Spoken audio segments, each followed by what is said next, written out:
Adam Jennings. He's an account director at Add Some Zest, and he's worked in recruitment for nearly 8 years. These people are a representation of me, so I need to make sure they are actually representing me and where I want to go. Over the past 18 months, he has played a pivotal role in ensuring Zest hold a 100% fill rate and a 90 plus NPS score. Here's what you're going to learn in this week's episode. The process from start to finish Adam uses whenever he is instructed on those challenging, hard to fill roles. When they go to an agency, they don't tend to go with, here's 3 account managers, no new business, just find us a really good account manager. They go, we need a really good new business person to come in there and target a niche vertical in a niche location, whatever it might be, right? First principles on all things candidate engagement and candidate attraction. No one's going to refer someone if they didn't think they did a good job or didn't like the person or didn't like the engagement of some sort. So how to effectively sell your job opportunities to passive talent. Going into the call, what is a win for the recruiter on this call? What is the outcome? The reality is why Adam is so passionate about delivering an outstanding experience throughout the recruitment process and how he goes about it. I was very picky and very selective, searching candidates, really looking at their profile, really being diligent about it, and yeah, I think naturally it just ended up coming on my plate. Let's get into this week's episode. Adam, welcome to the pod. Thanks for having me, Hisham. A lot that we want to talk about with this. A couple of things that we're excited to get into is a lot on the candidate side, really. Mm-hmm. I think when I was speaking to your team around, what do they think Adam is world class at, a lot of them said that they would, if there was a really hard to fill role, they'd bet their life on that Adam could fill it. Right. So I think what we're gonna get into here and what we're excited to get into, things like candidate experience. Mm-hmm. How can we really improve that, and what things have you done to improve that? Why it's important. I think also how has Adam got good at engaging passive talent who may be content in their roles to be willing to speak with you, engage with you about the opportunities that you have. Mm-hmm. And then also, I think something that a lot of recruiters do that potentially they might overlook, or when did they last think about how can I become even better at doing this activity, which is like selling our clients, selling the job opportunities. And I'm sure there's going to be a few other things that we're going to get into as well. Yep. But I guess bit of a highlight reel then for people. Let me know if I get any of this wrong. But been in the recruitment industry for nearly 8 years, it'll be 8 years this year. Yep, correct. Obviously was at one organisation for a solid 6 years. Went on the classic progression journey there, and then in Jan 2023 joined Zest with Callum, and since then, let me know if any of this is wrong, but I think the things that I thought was really great. So in that time, you've worked with 26 customers, 100% fill rate, NPS I've got here 75. NPS for last year was 89. 89, yeah, 89. Sorry, I got that wrong. And this year I think it's tracking about 92, 93 across the team. Yeah, so I got that totally wrong, sorry. And then best billing year to date, 215k. And yeah, so like let's sort of dive into this. And your world has always been perm, right? Always perm, other than a very brief 6 months of I started my career before Robertson Sumner doing 6 months of actually bus driver recruitment, so temporary, cutting my teeth, very much transactional, bums on seats, excuse the pun there. And then since then, 7.5 years perm now. So why don't we just start with like why when I ask your colleagues like what do you think they'd say that you're world class at? Like why do you think they go to Adam is exceptional at filling hard to fill roles? Like let's start there. Like why do you think your colleagues describe you that way? I think so Aaron and Callum and Charlie have all worked for me for the bulk of that career. Aaron and Callum have done 7.5 years, right? And I think naturally at Robertson Sumner, I think a lot of the guys were doing channel sales recruitment. Mm-hmm. So a lot of them were kind of in the similar market. So distributors, IT resellers, MSPs and so on. I naturally didn't want to do that. I wanted to do the vendor space. So I joined and did fully new business in my first year. Did pretty well, but again, I was pretty rough around the edges, to be honest with you, Hisham. So onboarded probably 10 customers that year, but billings-wise, maybe 50, 60K, so not loads. But I think at the time, we had a bit of an engine to win vacancies, and if it was like a distributor, it'd be given to Aaron. If it was a reseller, it'd be given to Jack or Mark or whoever it might have been, and I naturally wanted to move away from that because I just found them a little bit transactional, a little bit kind of samey. So I went after the vendor space. In the vendor space, I think naturally we were picking up quite difficult roles to fill. When they go to an agency, they don't tend to go with, here's 3 account managers, no new business, just find us a really good account manager. They go, we need a really good new business person to come in there and target a niche vertical in a niche location, whatever it might be, right? And that naturally kind of fell to me. So I think it's evolved with reputation from probably filling multiple roles in different regions over the years. And I think they've both worked for me for a long period. And I think if I naturally peel that back, when I joined recruitment, I think some of the traits that I maybe had weren't your traditional traits of a recruiter. Like if you did like a psychometric test of me and Aaron, probably very different. He's very erratic, fast paced and so on. I was a bit more methodical and process driven and so on. So I think the two combined, where I looked at the process and thought, let's do this a little bit differently. Let's be really stringent about who I speak to, what I speak to them about. And I had the nickname of being super picky and I still have got it, right? And I thought, particularly at the start, I really cared about, and not that I'm saying I don't do now, but I think these people are a representation of me. So I need to make sure they are actually representing me and where I want to go. So super picky, that pretty aligns to hard to fill role. We need someone very good at it, and we need someone to actually run a process to an adequate level. And that naturally kind of fell to me, I think, during that time. Yeah, fair. No, I get. Yeah, it's very easy to not be picky, isn't it, in recruitment? 100%. I think particularly at the beginning, right? You bring on, and Robertson Sumner did a lot of sort of lower level roles at the time, telesales, SDR sort of thing. So some of that is throwing people at a wall and see what sticks, right? It could be lower level fees. And I think naturally, as we evolved and as we started doing bigger fees, and me personally starting doing bigger fees, you realise the quality has to be there. You can't just send Joe Bloggs, who's not that good, to go get a 75 grand basic role where you need to be on the top of your game. So those sort of roles naturally came to me, coupled with the fact that I was very picky and very selective and stringent on the back end, that kind of searching candidates, really looking at their profile, really being diligent about it. And yeah, I think naturally it just ended up coming on my plate, which fortunately has led me pretty well.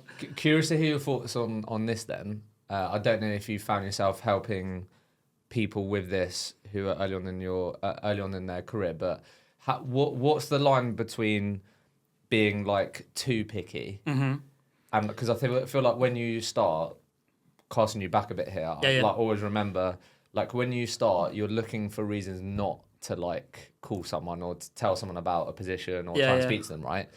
So I understand the quality piece, but I think the more and more people that I've interviewed, I think when you're early on, you have to really dial up the quantity because that's how you figure out the quality. Yeah. But then the best recruiters that I interviewed, I feel like they dial up the quantity and the quality, right? That's what you're able to do. Like you're able to do a search, do the reps that you need to, but you're combining that with quality, right? Right. How do we think about that for people listening that maybe, I don't know, their manager's pushing them a bit. It's like, Adam, like you've only sent one CV to this job, or I don't know. How do you think about, how do we determine the line of like Adam's being too picky 100%. And too focused on that? Do you know what I mean? If you ask Callum 7 years ago, we used to butt heads about that all the time, 100%, right? Literally won't speak to people, won't send people and so on. And say wouldn't speak to people is the wrong word. And I think it takes a time to know what a good candidate looks like. At the beginning, I remember pushing candidates to other people. Aaron, I've just registered this candidate. I think he's really good for your role.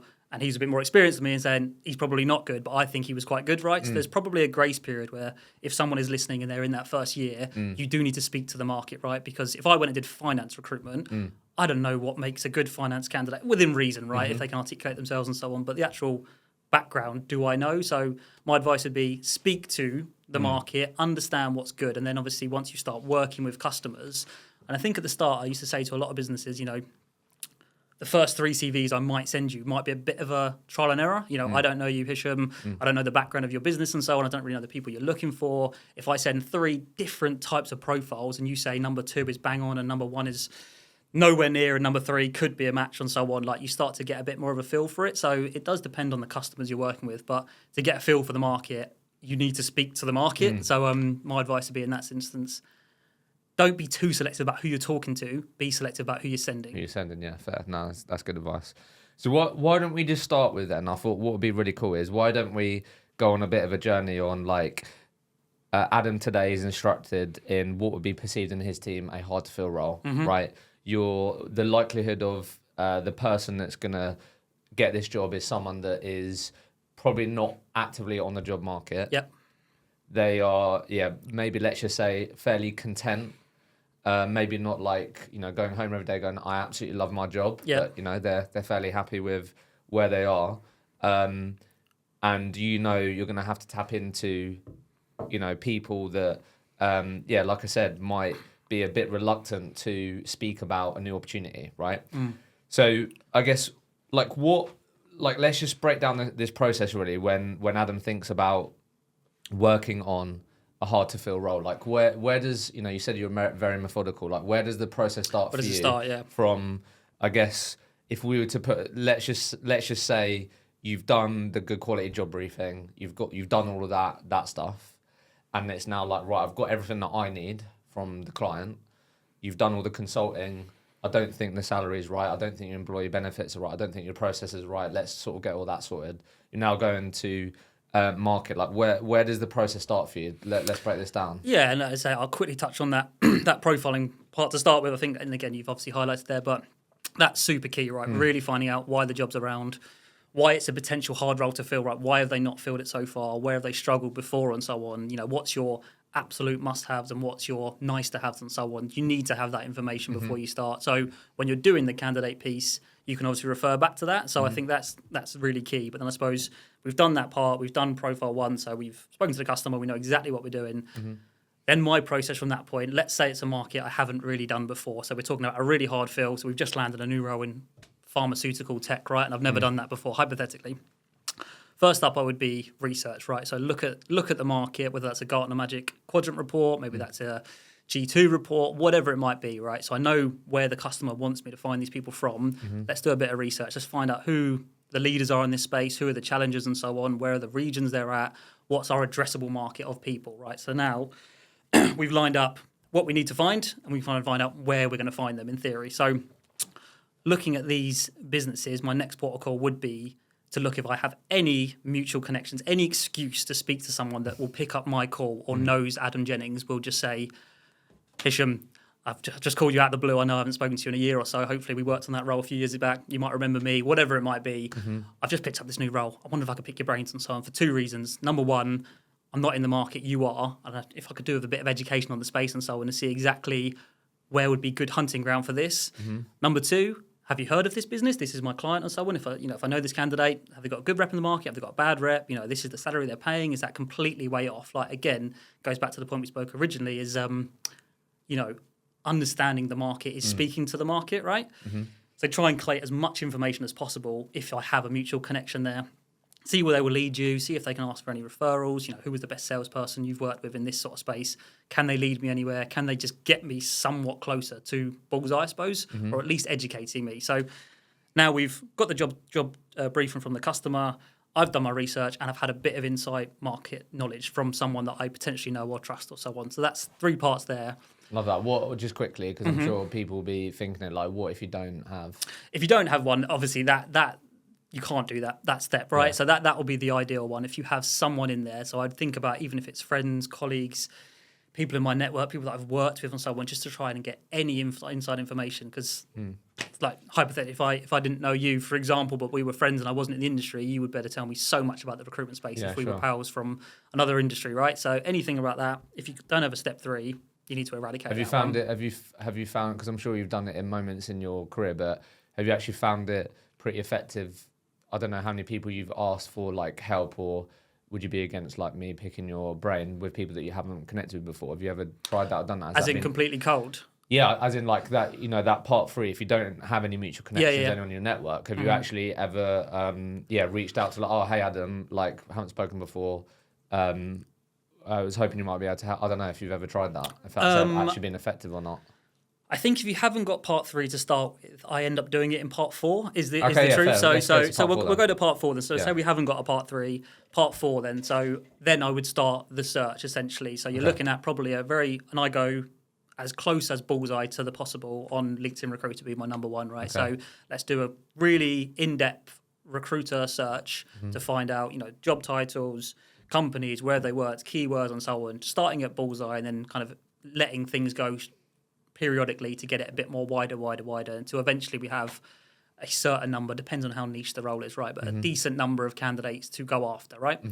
So let's say we end up with 25 candidates, 5 of them look absolutely bang on, 10 of them look decent, 15 could be in the space. But that doesn't mean they're not going to be useful in the research and the search. So now we send out 25 bespoke messages. Let's say we get a response rate of just under 50%. So let's say we have 12 conversations. In that, you're going to get a mix of a couple on the bullseye, a couple a bit further down, and a couple of them that could be decent. So I think going back to point 3, definitely while you're on the call, I think if you have a good conversation with someone, and I'm speaking to someone that isn't my direct, sort of usual ICP that I'm talking to and so on, but you've had a 15, 20-minute briefing call, you've gone through their background, you've explained the opportunity, I'd openly say, look, to be honest with you, Hisham, this isn't really my space. I don't know if you can educate me a little bit more. I'm naturally a tech sales recruiter. My vertical is wellbeing software, for example.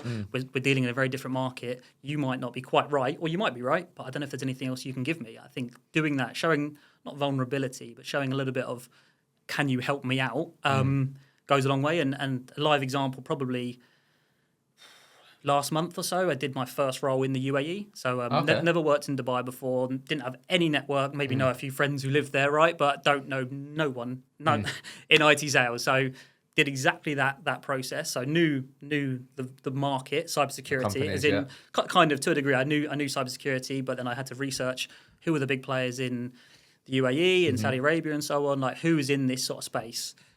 Wrote all of that out. Found out, who potentially could be a good fit. Didn't have any of number 3, right? Didn't have any mutual connections there. So did the search, had, I don't know, maybe 30 people that came up in it.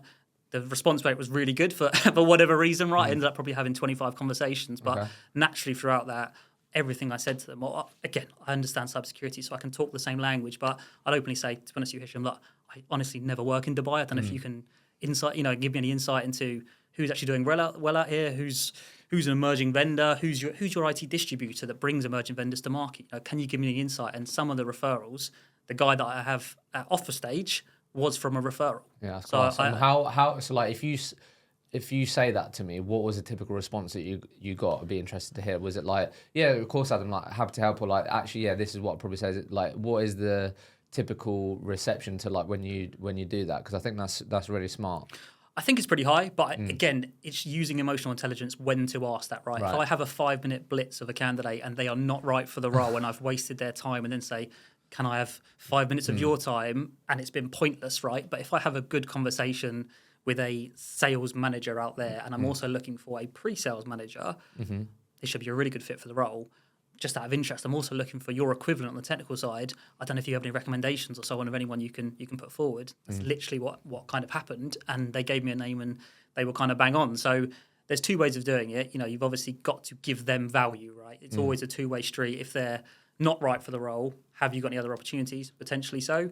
Or can I just take a little bit of your time just to kind of pick your brains on something? I think naturally, if you're a nice person and you've done it, you've approached it in the correct way and given them some value, I think most people will give you a bit of time or so on. And even if it's 2 minutes, right? You get 2 minutes from 24 people, suddenly you've got quite a bit of knowledge and so on. And what can be value that isn't a job? Because I'm assuming, you're not leading with like, oh yeah, I've got like loads of jobs and clients in Dubai or whatever, right? Yeah. So how did you think about that? Or how is it literally just advice, or like, oh, that's interesting, you're the 4th person that said this is what I've heard from the other people I spoke to. Do you know what I mean? What can that value look like? Because I think some recruiters get caught up on that. It's like, how can I give this person value if I haven't got loads of clients? And some people even lie about that, right? Which I just don't really rate that approach. No. Sometimes people are unsure on like, what can I give someone if I haven't got live opportunities and, a list of like the best clients in that space. 100%. Yeah. I think in that scenario, I think the more conversations you have, the more value you can kind of give.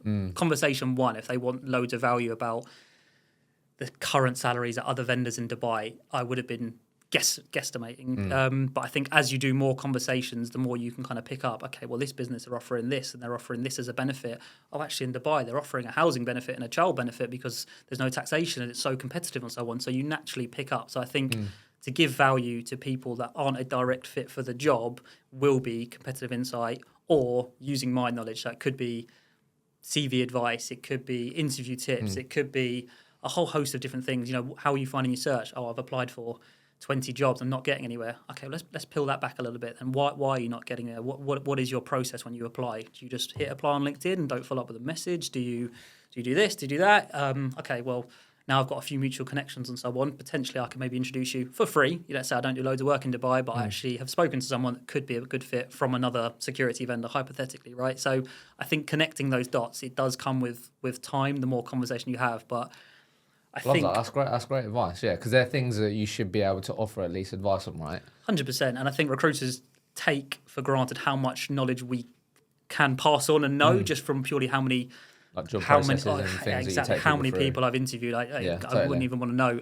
It's like this is a great example, by the way. So is a good tactic then with this example to start with people that are open to work on LinkedIn? Because like surely those people are more likely to have conversations with you where then, it can be a lot more both ways. Yeah, probably in that scenario, right? If you're doing a completely new territory that you've never done before, the likelihood you probably want to. Unfortunately, in that scenario, right, there was quite a few people that were open to work, and I think it's a very competitive space, and I think a lot of cyber companies are wanting to go out there for whatever reason, right? I think, again, I know Microsoft and AWS have just opened data centers out there, right? So it's a really booming market. So more people were probably receptive. Maybe there's less recruiters targeting Dubai versus London. So a whole host of factors. But I suppose the answer to your question, starting with people who are open to work, more receptive. Might give a bit more ways to get those data points. Exactly. That you can, Exactly. And then what I was going to say, so just on the you being smart with the, like, do you mind if I pick your brains or the referral piece? Again,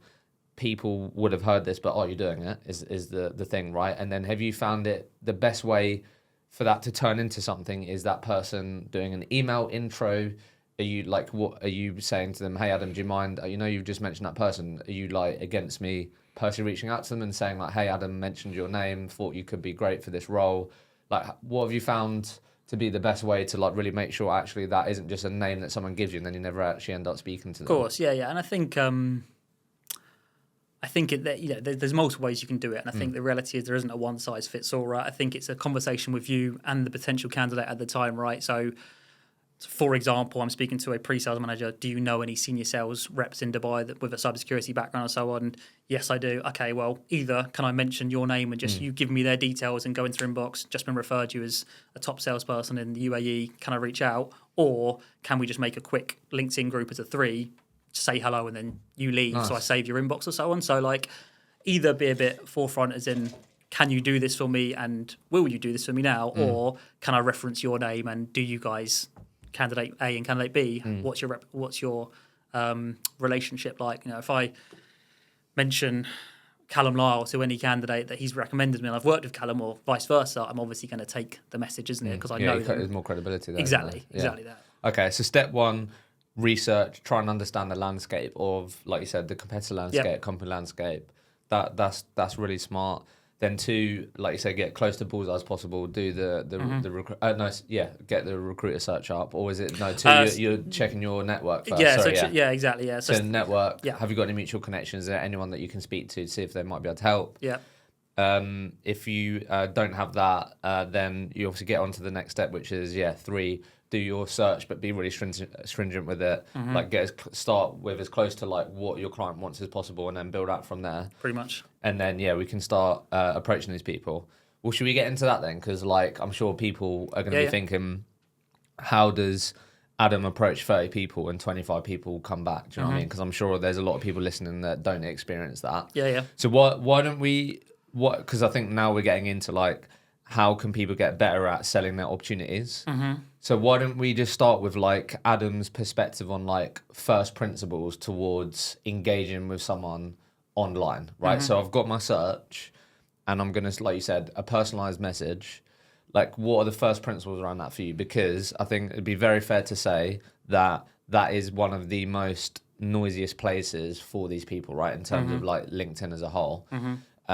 Especially if they're open to work as well. They're probably going to get even more hounded, or their message is going to be, so what I'm saying is your message could very easily get lost in the noise. Yeah. So talk to us a bit about, before we get into like actually, Adam, I don't know, you might say that you sell the opportunity in this message, you may not, but what are the first principles around turning that 30 people in that search? What can we do to have the best chance of these people actually coming back to us? I think it really comes down to knowing your market and being able to talk about challenges in the market. So it kind of goes back to, if I was targeting finance people, for example, I have no idea the pains they're experiencing, the challenges in their market, and so on. So I think starting off knowing the space and knowing the sorts of individuals. If you've interviewed 200 people in cybersecurity and understand that API security is the next big thing, for example, sort of tailoring that. So look, I think starting with knowing your market, right? So if you're in a specific niche, which most recruiters will be, right, that's going to be key. Thinking about, kind of getting a good response rate. I think people, depends on the type of recruitment. If you're sending 100 messages out, it's impossible to do it bespoke. And to a degree, unless you're going to spend all day doing it, right? So I think try and keeping it bullseye to start with and slower on the messages out, even if it takes you a little bit longer, but actually get it a bit more bespoke per message. If someone messages me a rec to rec and they actually take the time to say, I see you at Robertson Sumner for 6 years and now you've joined Zest, love some of the content you guys are putting up, I would at least respond with something. If they say, here's a 100K basic and you want to join this and you're a sales manager, it's irrelevant to me. You've never spoken to me, and that is clearly a broad line message, right? So I think getting the response rate as high as possible, personalization, knowing the market and knowing the points to sell on, and that's always a difficult one, right? Because you haven't spoken to these individuals. Someone might be purely interested in money, someone might be purely interested in progression and development and so on. So I think if you take a bit of time to look at their career trajectory, for example, some of the customers they work with or some of the businesses, so if they've gone from a 10,000 employee cybersecurity vendor and then they've just joined a startup, for example, like first man on the ground, what's this message going to entail? They're probably looking for that kind of different environment. They're looking for a new challenge. Maybe they're looking to IPO. They're looking to grow, whatever it might be. So I think research of the profile, not making it too broad, and knowing the market, again, would be 3 things I would start with. Whilst we take a short break, I wanted to take a moment to chat to you about one of our amazing partners, Sourcewell, the industry-leading recruitment engagement platform. I'm a user myself and I don't know what I would do without it. From building personalized messaging cadences across a variety of channels to automating follow-ups and data tracking straight back into my CRM. It's really made an impact in streamlining my workflow and, most importantly, accelerating my sales results. My favorite feature by far is the live feed. By being able to see in real time who's engaging with your campaigns, it enables me to prioritize my outreach with the most engaged prospects, which helps me get way more out of what I put in. So I'm going to be honest, if you haven't got Sourcewell and you're a recruiter, I really believe you're at a disadvantage. To find out more and see the platform in action, make sure you click the link in the show notes and mention the Recruitment Mentors podcast. Because you listen to this podcast, you're going to be able to get access to an exclusive offer. Free 50 phone credits, 50 email credits, which is at the value of circa £500 per user. So make sure you mention the Recruitment Mentors podcast and click the link in the show notes. And what's typically the ask in this message? Is it, would you be against exploring further? Like, be you happy to jump on for 10, 15 minutes? Is it, I don't know, is it a bad idea to have a chat? Like, what's your typical ask or... And are we saying these are not open to work candidates? These are passive. we could do both. Like, we can start with like not open to work. So out of that, recent example, I'm sure some of them weren't open to work. How would you typically try and close off that message? Because it's an interesting one to approach, isn't it? It's like, would you be against jumping on? I don't know, how have you typically approached it? Yeah, no, it's an interesting one, like saying, and it's not all foolproof, right? And I've tested this for probably 7 or 8 years, and you get different response rates and so on. So I think the ones not open to work and so on, I wouldn't make any assumptions and talk too much about the role. You almost want to make it a bit more intrigue and make it look like you're more valuable to them, i.e., I can speak to you about salary insights. I can speak to you about your competitive landscape. I don't know if it's worth having a call because I work with X amount of vendors in your space and so on, making it relatable to your profile. As I said, hypothetically, that one, you worked at a 10,000 employee, now you've gone to a startup, for example. I'm representing 3 startups at the minute. They're all looking for first man on the ground. Would it be open to a conversation or at least to discuss how you're comped at the minute in comparison to these other vendors? So again, I think with not open to work, you need to provide the insight, right? What value are they going to have having a conversation with Adam Jennings versus if I'm open to work, realistically, I'm probably going to be coming back to more if it hits the key parameters. But I think more recruiters will just sell on 3 bullet points. This is the salary. This is the location. This is the tech and so on. Do you want to have a chat? And like I said, there's nothing wrong with that to a degree, because if you hit all 3 of them, you tend to get a call. But if you only hit 1 of them, you might straight away, no, the salary's too low, or not interested in that sort of products and so on. And that's a challenge, right? But you need to somehow particularly with the passive candidates and so on, to get them to have a conversation, you need to provide more value than not having a conversation. So that's probably intrigue, value, and knowledge of the market. Yeah, fair enough. I think that's a really good breakdown. And then open to work, is it like you're just going in more with the job? More, Or yeah, more with the job to a degree. I think I'd have probably 2 on open to work. So like out of that, whatever we broke down a minute ago, 25 messages or so, I'd probably have 2 variations. I think I'd have one that maybe look more aligned to the job, that are more in that kind of bullseye to that second tier and so on, that's probably a bit more specific, a bit more tailored to them. I think if they're in that kind of bottom tier and so on, where they could be a match and so on, you could maybe just do a little bit more about key features of the job and so on. So salary, location and so on, a bit more in terms of intrigue, but, you know, work around your diary. When's it work to have a quick conversation, and hopefully we'll have some value from it. Equally, if this isn't right for you, we're working with, maybe like a PS. Even if this isn't right for you, we've also got 3 other opportunities in the market. Hopefully they'll be more aligned. Let me know. Yeah, nice. Love that. Let's get into really good breakdown. Let's get into, because I think this is also where there could be some good learnings. I replied to you, we set up a call. From your experience, what should we not do? Because I think it'd be very easy for people to go straight into talking about what they want out of it, which is like, are you interested in my job? These are all the things about it. So like, how do you typically think about these conversations, i.e. someone's been in that search, they've come back to you, they're happy to have a conversation. You might tell me you do actually approach it slightly differently if it was someone that wasn't open to work compared 100%. to was. So you tell me where you want to start, but like, how do you think about approaching that initial conversation? So if they're a passive candidate and I've convinced them by a bespoke message to have a conversation, going into the call, what is a win for the recruiter on this call? What is the outcome? The reality is, if someone genuinely is passively looking or not looking at all and happy in their work, the chances of them going for an interview for that particular role within the next week or 2 is very slim. So I would go into that call thinking, what is a win for me, right? Is it a win to think, I've got another new connection in the space that knows me, likes me, we've had a good conversation? Is a win that I can maybe get a reference from him to be referred to someone else if he's not looking or she's not looking or so on. So I'd go into it thinking, what am I actually going to achieve out of this call? Is it just a new connection? Is it some insights and so on? And I think on the passive one, going in, asking them half an hour worth of questions about their background, if they're not looking, the reality is you're just going to annoy them. So if they're passive and they're wanting value from me, right? So I think at the start of that call, I have a few questions, obviously, establish a little bit of kind of background and so on, but a lot of them will say, what's the opportunity? So I'll get to it a little bit. At that point, I'd probably give a very high-level overview and just say, look, this is currently what I'm working with. However, this is also my background. This is what I do. I take emerging vendors to market in this, and this. I appreciate this one might not be quite right, but I wanted to jump on and have a conversation with you for whatever reason. Could be to get some insights, could be to make a new connection.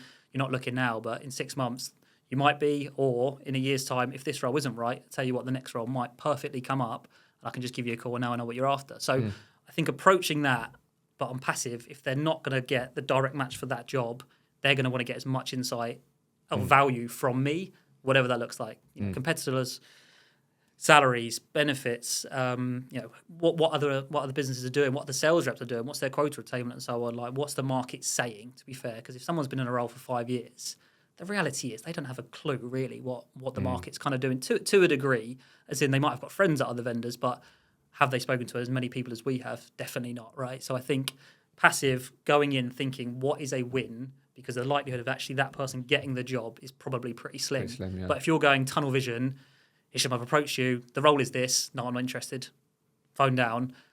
Again, you don't look very good.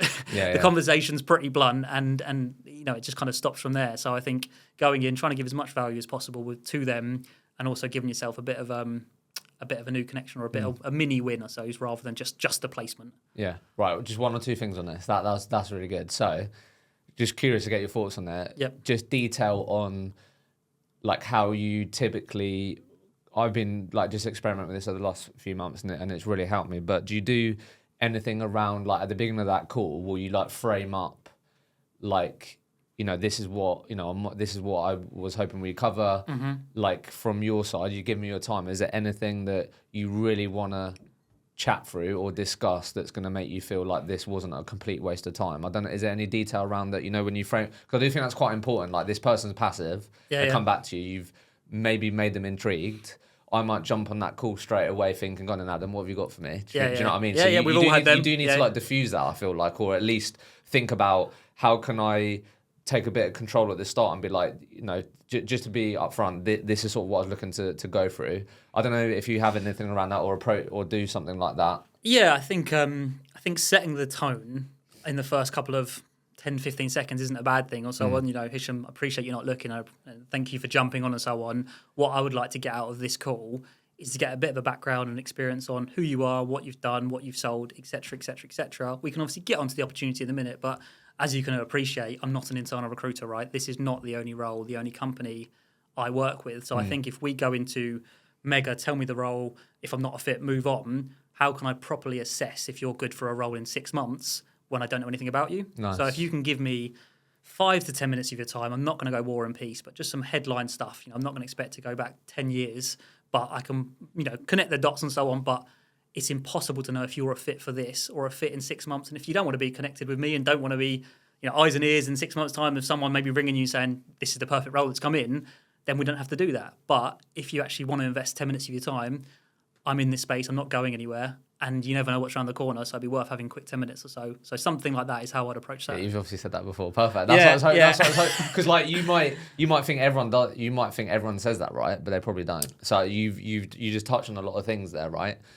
Second thing, just curious. I've spoke about this before. How have you got better at? I would think about the podcast that I did with Kate from Wiser, who operates in like your world to some degree. Like, how have you got better at actually uncovering what it is that Adam would be interested in? So the example would be, I remember Kate saying where she'd speak to candidates and they'd say, if you got me a job at, this around, this, the salary was around this, it was doing this, like absolutely tell me about it. And then she's had plenty of instances, I'm sure you have too, those checkboxes are ticked, you speak to them and like, nah, like it's not fully remote or like this or that, so I'm not interested, right? So sometimes, as we know, people can contradict themselves. 100%. So how do you think about, or how have you got better at really trying to, you're not always, I guess, going to be able to nail it and truly get what maybe that person may feel is important to them, because it depends how truthful they're being with you.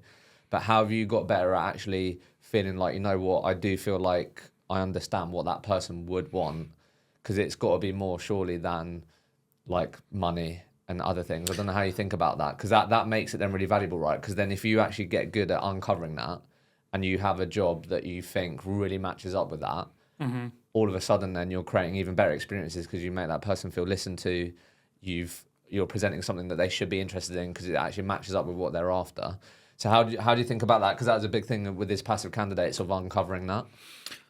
Yeah, and I think, look, in the ideal scenario, let's say I jump on with a passive candidate and they're willing to give me 15 to 20 minutes of their time and so on. The ideal registration of that candidate is, let's talk through your background, right? What are you doing? Who you're selling to? If they're in a market, I'm probably going to know some of the businesses they've worked in, understand some of the technology, understand some of the challenges they've been through and so on. So that's part of it. And then I'll always spend at least 5 minutes of that 15, for example, talking about the next opportunity. So what does that look like for you, Hisham? Is that what sort of role, what sort of technology, what sort of size, what sort of location, where do you like working, what risks are you willing to take? All of this sort of stuff makes up that piece. For example, I'm looking for a cybersecurity vendor. I want to be the first person on the floor. I want to earn 200K package and I want to work in API security. For example, would tick those 4 of those boxes briefly. But I think on the conversation, you need to pick a little bit more.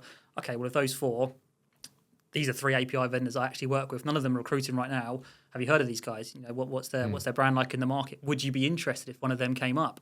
That sort of thing. So try and make that 5 minutes as valuable as possible. And then obviously then it comes down to remembering it, putting it on the CRM and all of this sort of stuff. And the example I have, before I left Robertson Sumner, we brought on quite a niche sort of MSP consultancy type business that only worked in central government. So, people that were security cleared, people that had sold a certain type of service, for example. And I had 2 names. I had a few names and so on, but both of them were completely passive candidates, and both of them I'd spoken to probably in the last sort of 6 months. Neither of them were looking, and called them both, pitched them both of it, and they ended up both getting the job, right? But I think we knew if something came up where they had to be security cleared, the package was very good what they were offering. They weren't offering a 50-50, they're offering a 70-30. So if you go from a 200k package on 100-100 and suddenly you go to 140-60, you've had a 40% increase, right? So I knew I had a bit of an ace up my sleeve in terms of the package, in terms of the numbers. So like, I think it's understanding what is going to motivate someone, what's going to be of interest, and equally, when you make these connections, do not call them every single 2 weeks if they're passively looking with something that isn't right. I think they'd respect you more after the conversation and say, you might not hear from me for a quarter. However, but if that does come in, I will give you a call, or I'll drop you a quick note and say, hi, Hisham, I think the perfect role might have come in, or certainly pretty close to bullseye. It might be worth having a quick catch up. Have you got 5 minutes? Something like that. But I think it goes back to qualification of the candidate, then obviously utilising CRM and having a good memory and putting it all together. So, yeah, something like that. And how do you think about, if I answer all those questions for you, like, are you, again, you might just do this naturally, but I think what would also probably be smart for people to consider is chucking in a question of like, how come that's important to you? Or like, do you know what I mean? Trying to get, because it's so easy to reel those things off. Yeah. Because if you're willing to just not challenge it, but like just trying to understand like, how come that's important to you? Or like, oh, why is that like your next big goal? I think that's going to give you another advantage next time. Do you know what I mean? I don't know, that might be something you do naturally. Yeah, but I think, naturally, the more you get to know people, you probably will just pick up in those conversations. I've sort of reeled off 4 very basic things, but in conversation, like say, how come you want to work for a smaller business? Why is money your biggest driver? Oh, I've got another kid on the way, I really need to earn more money. Or how come you need to work remotely? Or I'm a carer for my wife, or whatever it is. I think hopefully that does kind of come up, but I think getting to know people on a personal level, or that asking that why, is important. But I think you need to have the emotional intelligence to ask when to ask it. If you've spoken to someone for 5 minutes, why did you need to do that? And they're just why is a bit, that's going to trigger people for sure. How different are these calls for someone that's open to work then? Is it like, obviously you still might frame it up the same way, but do you expect to typically go into, are they like sort of like, yeah, go on Adam, get to the point then, like, what's this job? Like, I'm looking, like, how different is the call around, how different is the call if I'm speak to someone that's open to work? I think the reality is that the call should be very similar, and if someone who's open to work, unless they've got 3 finals, right, and then they just want to cut to the chase of it, but if someone's open to work and doesn't want to give me 20 minutes to go through their background, you're probably not right to work with me. You know, I think that's probably, let's just move on, because as I say, we work, and I'm one of 5, and also I know a lot of recruiters in the space, right? So if someone doesn't want to give me 20 minutes to go through their background and say, this is my target, this is what I've achieved, this is what I've sold, this is who I've sold to, and so on, again, let's not waste each other's time then. For example, if you want to cut to the chase, we're probably not a good match, like, to work together. And obviously our whole thing is on service and NPS and so on. So I think in terms of open to work candidates, I'd expect them to give me more time, or be happier to give me more time, because I'm going to give more value to them. If you've been made redundant and I can potentially open up X amount of doors, plus I've got 4 colleagues who can open X amount of doors, plus I know people in the space, and you won't give me 20 minutes, how serious are you about your job search, is what I would say to that. And how do you deliver that? Because we've all been there. I know there'll be people listening where they, you know, I'm sure you've had people say to you before, like, look, Adam, I don't think this is important. Like, we've all been on those calls, haven't we, where it's that person being difficult.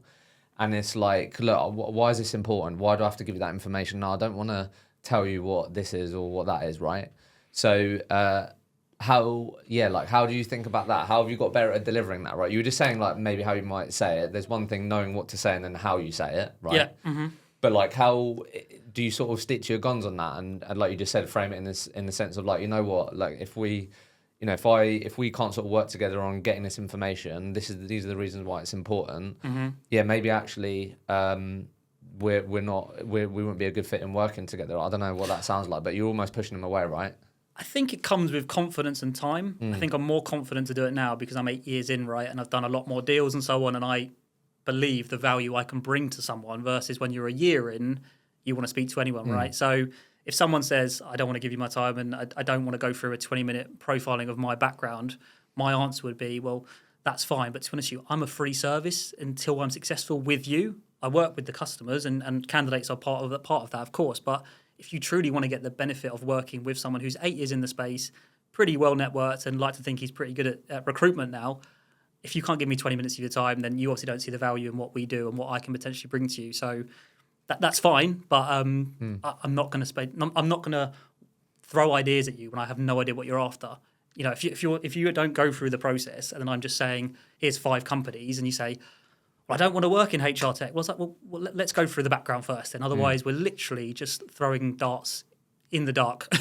So, like, I think phrasing it is difficult, and I think it does come with time and confidence to back your ability in the job. For newer people, it's a bit more of a difficult conversation, right? But I think the reality is, if they're not willing to give you their time, the crux of it is, how can we possibly assess you for a job or a customer that's going to be a good fit if I don't know anything about you?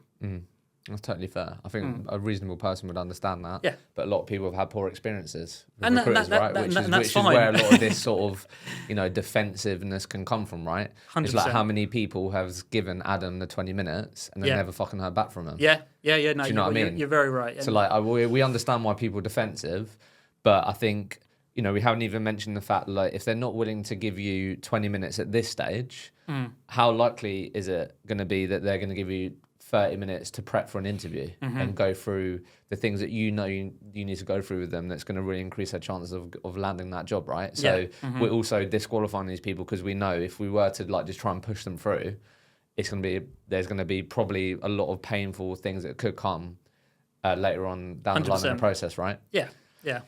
So should we just, like, I think that'd be really helpful for people. That was good. I guess all I wanted to ask was, how do you think about selling opportunities on that? We were talking about different things in terms of how you'd approach it, but, like, what have you found? I know it's very nuanced, I guess, depending on the industry role, but if I was to say to you, like, what have you found to typically be the biggest, like, pull factors for people to be interested or at least curious enough to put themselves forward for a role? Like, what have you found those to be? Is it the basics of the money and, like, that being a big jump for them? Is it the company brand and, like, what they've heard about them in the market? Like, what have you found to be the biggest pull factors, do you think? Because I do think there's something to be said around, there's obviously a lot to be said around, if you have world-class talent, they're going to help you open up doors. But I think also, if you're working with customers that don't have a great brand, don't have a great package of these things, it's always going to be difficult to attract people, right? Yeah. So, one of the things that you can do here is, like, how good are your jobs? Like, how good are the customers that you're working with and these different things? Because that will massively help you pull people to that, right? It's going to massively help you. So, what have you found to be the sort of, in your experience, the best pull factors? I think that'd be interesting for people to hear and what you found. Yeah, and I think you're completely right. If you're working with a top tier 1, whatever business in your market, of course it makes it easier if you say a name and everyone knows that name and straight away your kind of job's done, to be fair. So I think other things other than that, if you're not working with a tier 1 brand, let's say, for example, things like, well, particularly in my world, like the technology is a massive thing, right? People want to work in a emerging tech that isn't going to be replaced. If you're talking about AI or you're talking about cloud, for example, like, these are tech that is on the up. If you're talking about hardware servers, for example, that are a bit of a thing of the past, not too sexy, that's obviously going to be a bit harder to sell. So technology is always going to be one. I think leadership's going to be one. So, i.e., if you get to know the customer, the CRO actually took their last business from 4 million ARR to 40 million ARR. They sold, and he's going on another journey now, and he wants you to be part of the team. That sort of learning development. People want to go on a journey. People want to be developed and so on. And I think it's not all just about the money. And I think a lot more people are moving to, like, the more purpose-driven sort of businesses, whether that be 30 people and you've got a seat at the table and your voice is much more heard, or something that's even tech-wise a bit more purpose-filled, rather than just thinking it's just about the money in tech sales, right? How can we sell a product? We did a deal this week for a wellness product, right, which is all around kind of mental health, physical health and so on in the workplace. Lovely topic, huge topic in the market and in the world right now, isn't it? So there's a few things. I'd say products, money, leadership, brand. Obviously, it depends on the customer you're working with, would be relevant to all of them, but there are 3 or 4 things that I'd say are always going to be important to people. Factors. Yeah, love that.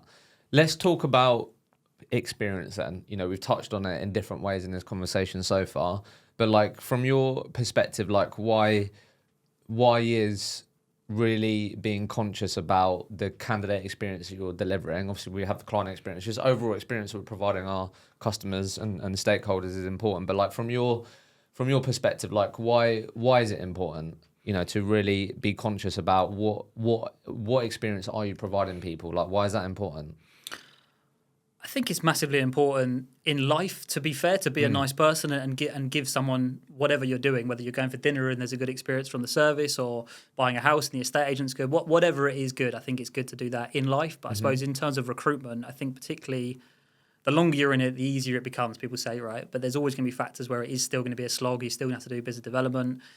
Still, candidates are going to drop out. However, you make connections, and I'm still speaking to people now that I spoke to 7 years ago that you've placed, and they're suddenly now sales managers, VPs or whatever. So I think to stand out in a crowded market, and I think with recruitment, like, it does have a bit of a bad name, right? And our vision is to radically change the perception of recruitment, which is not an easy task. Particularly, I think there's no barrier to entry, or there's very little. So I think the market has maybe a bit of a bad name from a lot of people starting, maybe not knowing the basics, maybe not being trained correctly and so on, and having that, as you said earlier on, giving 20 minutes to Adam, never hear from him again 10 times over, and they think don't want to work with recruiters anymore. So I think experience is key, and it's memorable. And I think the way our business model works, or does continue to work, is largely on referrals. So I think referrals happen naturally if you do a good service.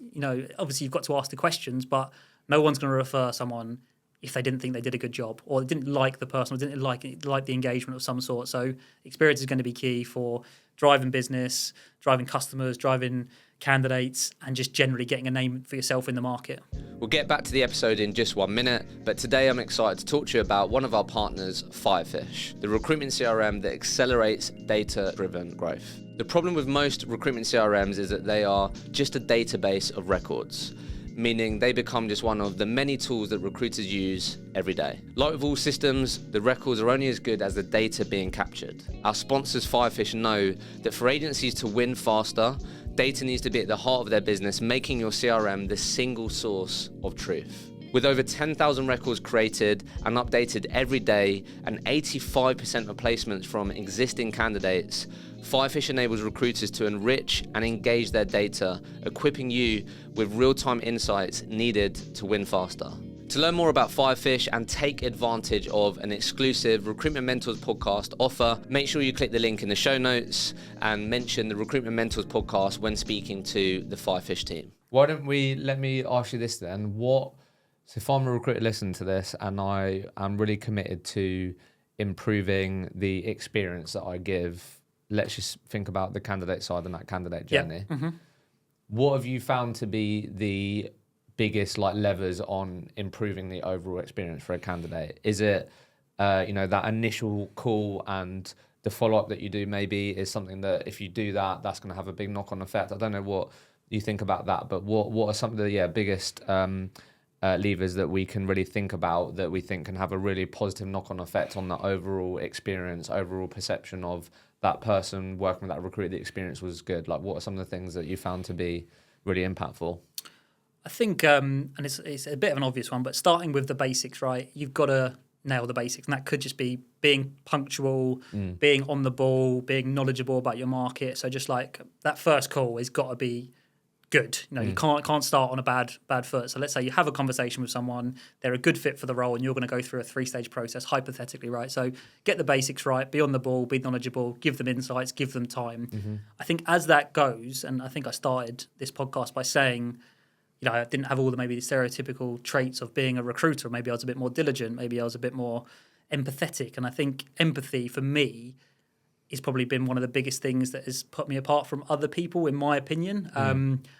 I'm not the most salesy, or I haven't been the most salesy through my career. So I think having that kind of empathy and realizing this is a person, not a product, they're the ones. And I'll openly say to people, this job isn't right. You're the one that's got to turn up on June the 1st and start the job. It's not me, right? So if it's not right for you, there's no point in trying to power close someone. There's no point in portraying this message on someone. Of course, we're here to get the job done. Of course, we're here to place people. But placing people in genuine roles that they're actually going to enjoy, and not trying to be that salesperson or so on, because I hear it all the time, and you probably do as well, where speaking to a candidate, the recruiter wasn't very good, they really tried to pressure me into taking that job or so on, and it just didn't work out for whatever reason.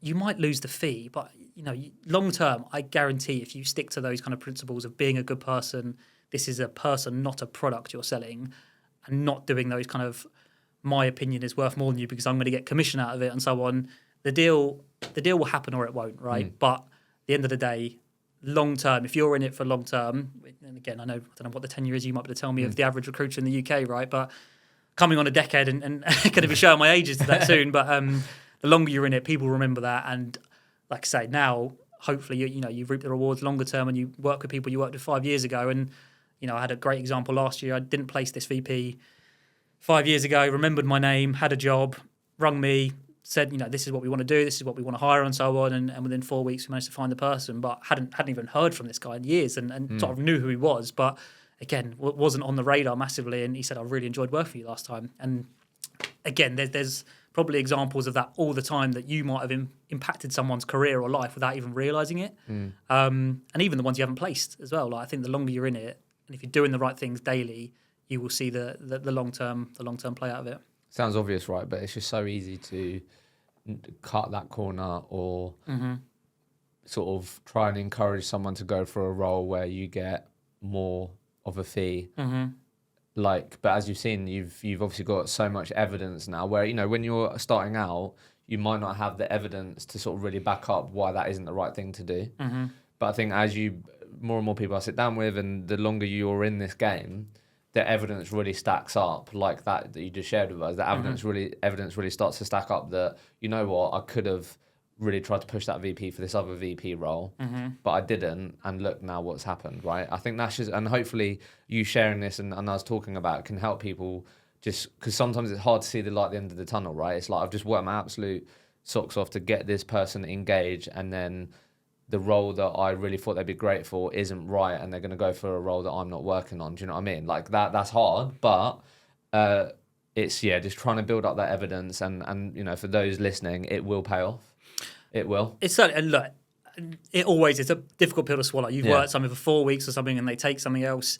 I get it, right? And maybe we're in a fortunate position that we work on retained, right? So if we don't fill it with candidate A, hopefully we're going to fill it with candidate B. When it's contingent and you've worked for weeks and weeks and they take something else, it is frustrating, right? However, how you deal with that frustration, how you make someone feel about that not taking your job, and if you get annoyed at this candidate and throw your toys at the pram or whatever, you just kind of falling into stereotype of being a salesperson, being a recruiter and so on. I think genuinely, some of the contacts that I will call now who are in senior leadership positions, I've never placed. And again, and some of them I have, obviously, but some of them who I've got great relationships with, I know when they are hiring, they will call me purely because they quite like the approach of not trying to be too salesy and kind of putting their whatever it is first, kind of laying it out. You've got two offers, offer one's through me, offer two's not through me. Offer one is 10 grand more and is probably not as strong. Some recruiters might try and do the full convincer and so on. I think the reality is if you say, generally, I think you probably should take offer two. Like, great working with you and so on. Shame it didn't work out, but hopefully we can fill it again. 9 times out of 10, particularly I sell salespeople, right? So I think they're going to appreciate the fact that you've put a lot of work into this. And I think now we drive the NPS score. So everyone who goes through a process at Zest gets an email at the end of it. How was your experience with Adam at Zest? Rate it 1 to 10. Give us some constructive feedback.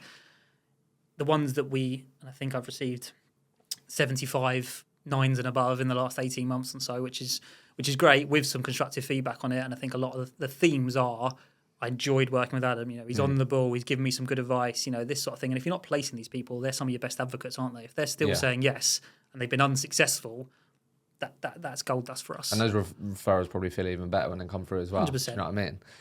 So let's just talk about, I think, one of the easiest and quickest ways to give people a poor experience and have people give you 1s and 2s, and that's not giving feedback.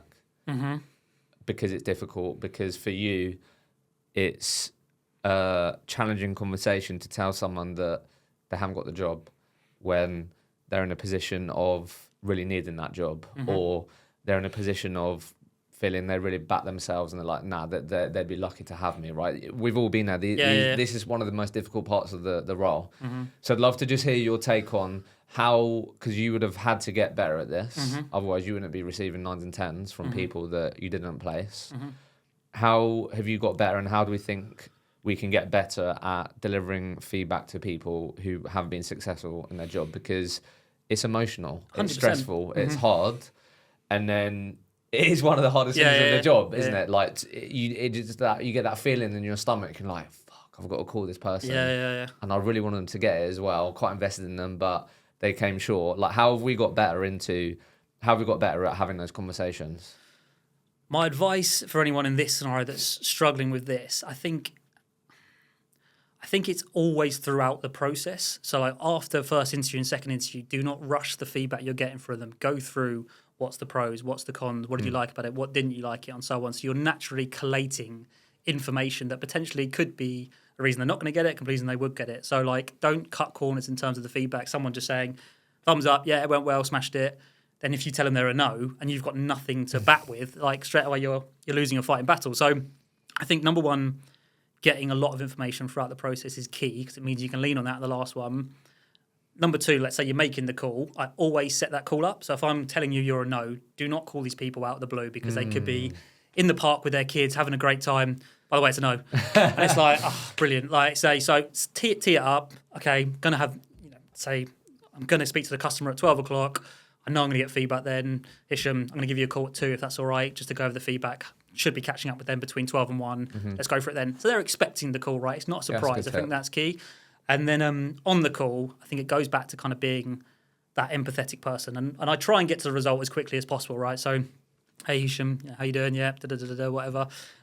Look, just spoke to the client, as discussed at 1 o'clock. I'm going to be honest with you, it's not the news we were after. These are the reasons why. Get to the reason as soon as possible. It's kind of to get the elephant out of the room and so on. But then I'd always go through anything constructive about why the reason why is. And then you've also got that ammunition. You did say in the second interview, to be fair, their reservation was I haven't done that much enterprise selling. It did come up in the final round again, which we were kind of expecting. So like there's certain things that you can soften the blow. I think when you lead it to, and you're emotionally invested, oh my God, I really want this person to get it. And then you straight away go, you're a no with no reason. It's sort of off a cliff. I think there's small steps that you can take to make that more bearable. And then I think going back to that empathy point, being empathetic, giving it in a certain way. Don't be too direct with it. If they're really invested in it, it's going to be a bit of a shock, right? So don't hang up the call after 1 minute. Have a conversation with them.